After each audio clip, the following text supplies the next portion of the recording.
Ano po nangyari? Hindi kanina ayos pa yung anak ko eh. Ano po nangyari? Isabel, hayaan mo sila, Isabel. Hindi. Isabel. Anak!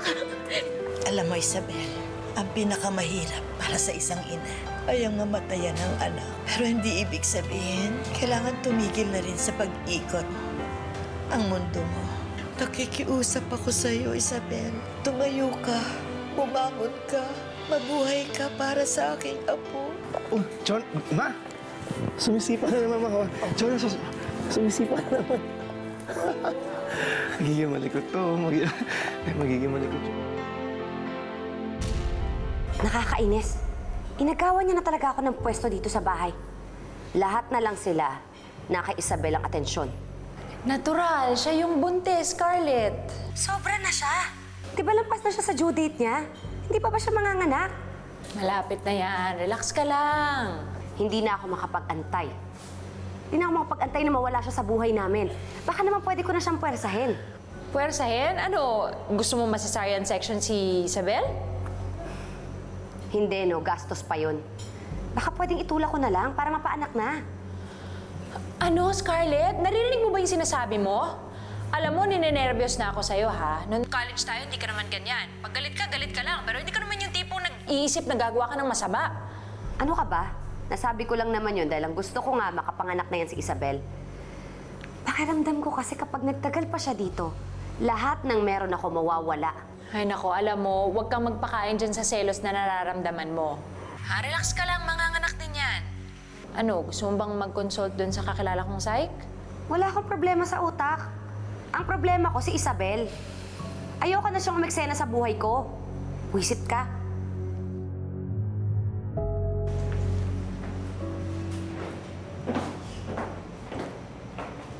Kanina pa kita hinahanap. Nandito ka lang pala. Kailan mo ba balak ilabas yung anak namin ni Javier dyan sa tiyan mo? Kaya ako nga planong mag-akyat panaog ngayon para sana matagtag at makapanganak na ako agad. Ang sabihin mo, dinedelay mo talaga para makapang-uto ka pa dito at agawin ang trono ko, di ba? Yun ang plano mo? Scarlett, hindi ako nangaagaw. Sinungaling? Umpisa pa lang nang tumira ka dito. Lahat ng atensyon nila nasa iyo na. Si Mama, lalong-lalo na si Javier. Pabida ka kasi masyado. Scarlett, hindi ako pabida. Sa oras na manganak ako, pangako ko lalayo na ako sa inyo. Eh, dinedelay mo nga, di ba? Ayaw mo pang manganak. Hindi totoo yun. Bahala ka sa buhay mo.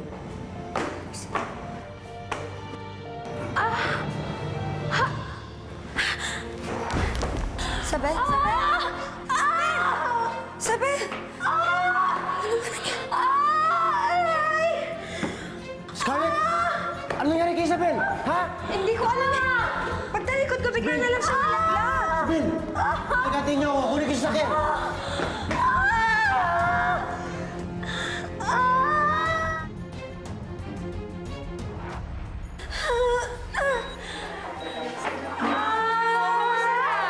Ilang CM na?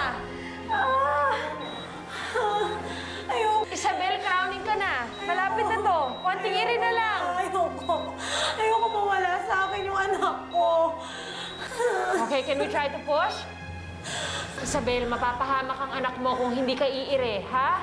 Okay, can we try? All right. 1, 2, 3, push! One last. Konti na lang. Come on. 1, 2, 3, push! Isabel. There you go! It's a girl!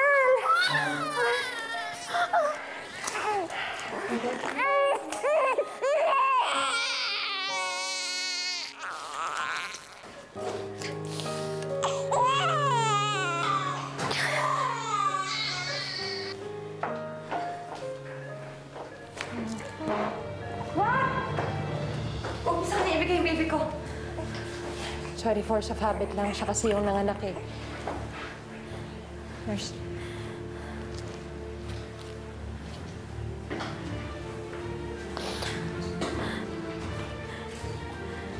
Scarlett, pwede pakarga ng baby.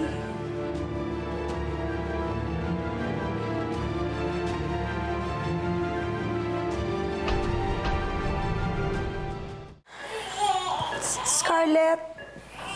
Scarlett, pakarga ng baby. Hindi mo nga siya anak, papakulit mo! Wanda, bakit hindi siya tumitigil ng iyak? Eh, papaano? Mali yung karga mo. Huwag mo masyadong... Ano na ako? Ano ba? Saluhin mo lang yung leeg. Dito yung kabilang kamay. Ayan. Ay. Bakit parang ayaw pa rin niya tumigil? Alam mo, kailangan ng batang dumede sa nanay niya. Halika na, ibigay na. Hindi ako yung mami niya. Hindi ko bibigay ito sa kanya. Scarlett, ngayon lang. Bago natin dalhin sa nursery. Sige na.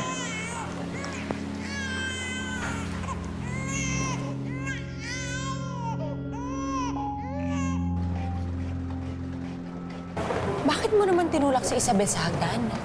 Buti, walang nangyaring masama dun sa baby sa tiyan niya. Hindi ko siya tinulak. Kasalanan niya kung bakit siya nalaglag. Talaga lang, ha? Bakit kanina nung tumawag ka sa akin, nagtatanong ka ng paraan kung paano mapabilis yung panganganak? Bakit ba ang kulit mo? Hindi ko nga siya tinulak. Pero alam mo, mabuti na rin na gano'n ang nangyari. Tingnan mo. Eh, di napaanak siya ng tuluyan. Well, at least solved na yung problema ko. Malapit na siyang mawala sa buhay namin. Alam mo, Scarlett, ikaw yata ang may sira. I'm serious. I think you need help. Kasi kasuhin mo na lang kaya yung birth certificate ng bata. Hindi kung ano-ano yung iniisip mo.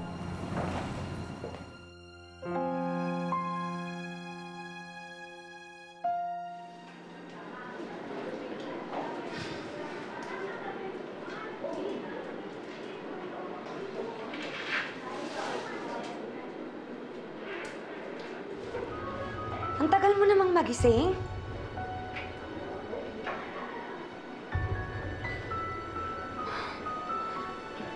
Gusto ko lang malaman mo na hanggang bukas ka na lang dito. Pinaayos ko na yung discharge papers mo.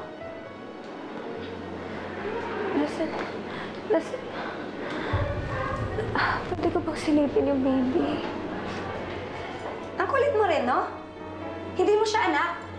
Kaya hindi mo siya pwedeng makita.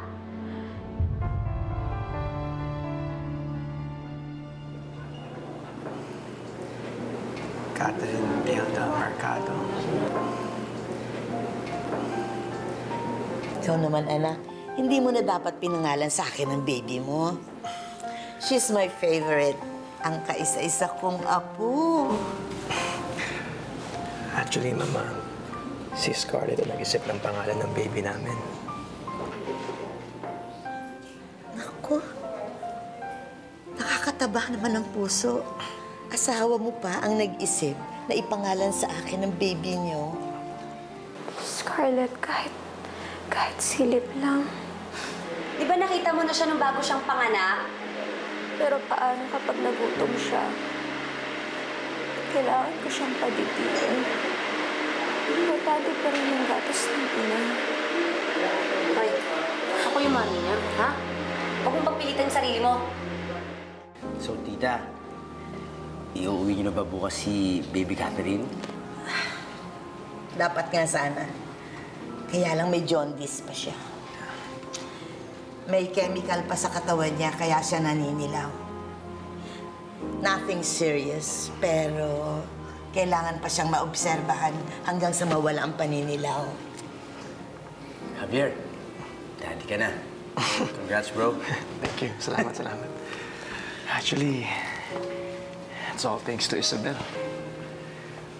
Utang namin sa kanya ang pagkakaroon namin ng anak ni Scarlett. Pero kakapanganak lang ng baby, Scarlett. Pinangako ko sa inyo na aalagaan ko siya. Alam mo, Isabel, tapos na yung obligasyon mo. Kami nang bahala sa baby. Kami na mag-aalaga sa kanya. Total, kami naman yung totoo niyang magulang ni Javier. Hindi ikaw. Oh, ito. Bayad mo, ha? Separation pay mo yan. Ayoko nang babalik ka bilang PA ko. At ayokong malalaman ng anak ko na produkto siya ng surrogacy. Na ikaw ang nagdala sa kanya. At ayoko na lang makita yung pamumukha mo. Huwag na huwag ka nang lalapit sa amin, lalong-lalo na sa anak ko. Naintindihan mo?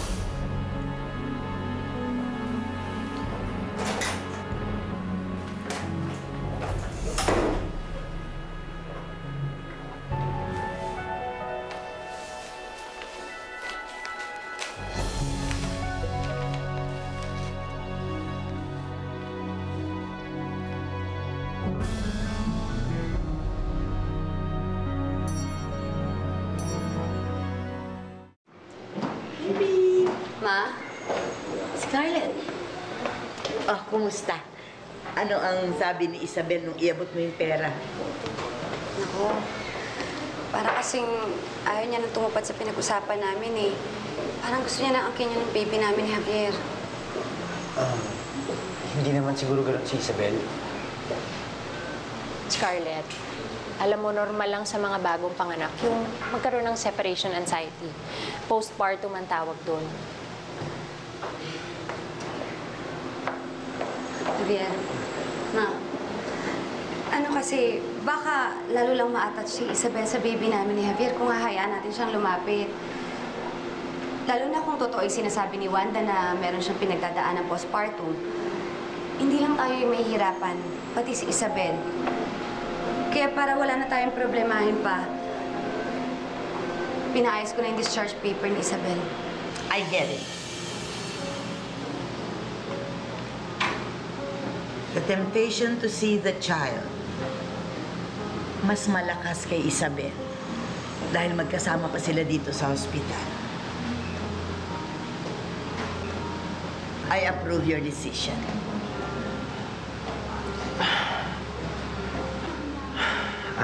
I agree with Mama. You did the right thing.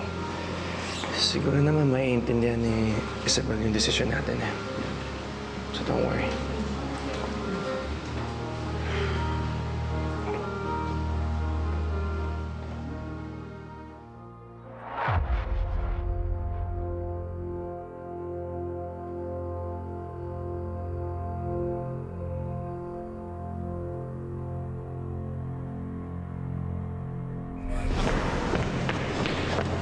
Maymay! Maymay! Teka po yan. Huwag mo ko iiwan. Nay, kailangan ko na pong umalis.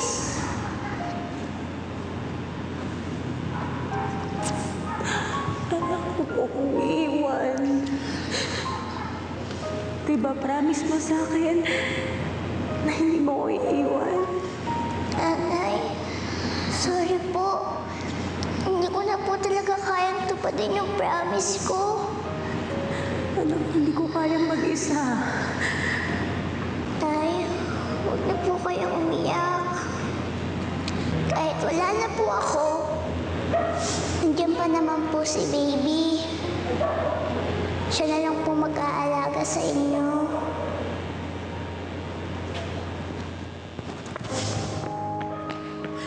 Maymay! Maymay! May! Tay, huwag na po kayong umiyak. Kahit wala na po ako, nandiyan pa naman po si baby. Siya na lang po mag-aalaga sa inyo.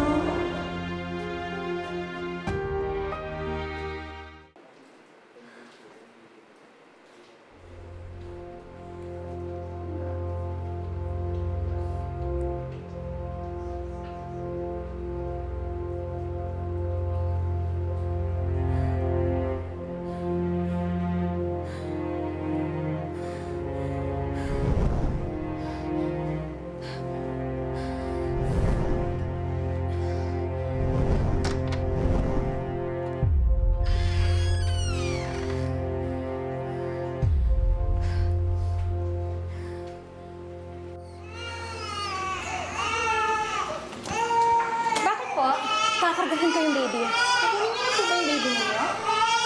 Kayo po ba yung nasa room 205, di ba po? Oo, kakargahin ko yung baby. Oh, sorry ma'am, binili po kayo sa amin. Bawal daw po kayo malapit kay Baby Mercado. Samahan ko na lang po kayo sa kwarto niyo. Tara po. Hindi. Ayos lang. Ayos lang talaga. Kaya ko naman maglakad mag-isa. Sigurado po kayo? Oo. Sige.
Tita, akala ko ho ba, bukas pa pwedeng ma-discharge si Isabel.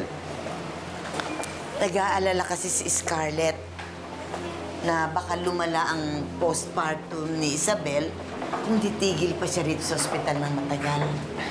Pero tita, gabi na ho eh. Baka pwedeng bukas na ako na po maghahatid kay Isabel. Jonas, siguro mas mabuti pa na sundin mo na yung inuutos namin sa'yo. At saka makakabuti naman yung kay Isabel. Para hindi na siya mahirapan.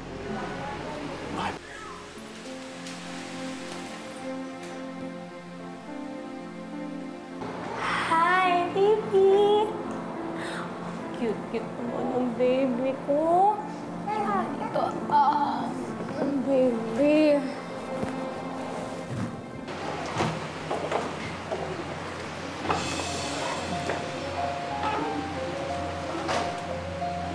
Nasaan si Isabel? Javier, yung anak natin. Ang apo ko! Mukha namang gutom ka. Gusto mo nang dumede? Ha? Oo, sabi oo. No, sabi oo. Sige, papadidiin kita, ha? Halika, labas tayo.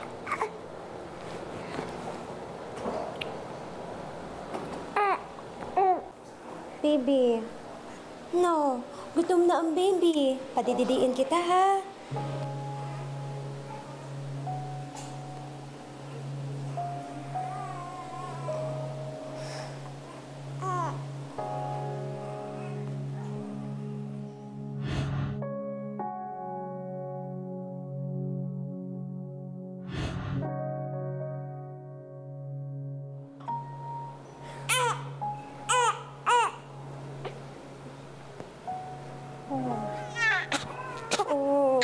Oo. Papadidiin na nga kita. Ito na. Ito na.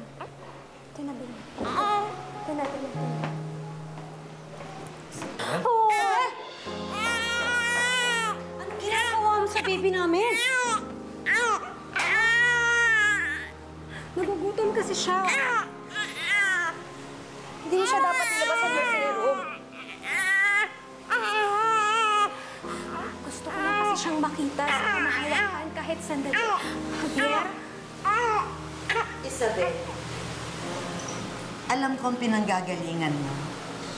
Pero may kasunduan na kayo ni Scarlett. Wala ka ng obligasyon sa apo ko.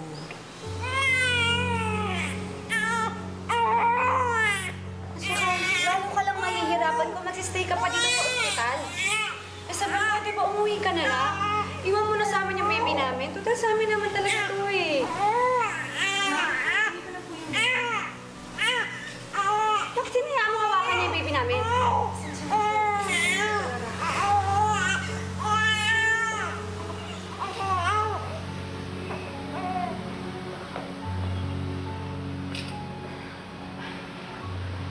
So, tatawagan ko na si Jonas para matid na si Isabel. Ma? Scarlett, pwede ba sa akin na lang yung baby? Tama ba narinig ko? Hinihingi mo sa akin yung baby namin? Ako naman yung nagbuntis sa kanya eh. Dinala ko siya ng 9 na buwan sa sinapupunan ko. Bayad yung 9 na buwan na yon. Sobra-sobra pa nga eh. Dahil sinagot namin, pati papapalibing sa anak mo. Scarlett, mamakaawa ako. Ang nawala na sa akin si Maymay, ibigay mo na sa akin si Baby Catherine.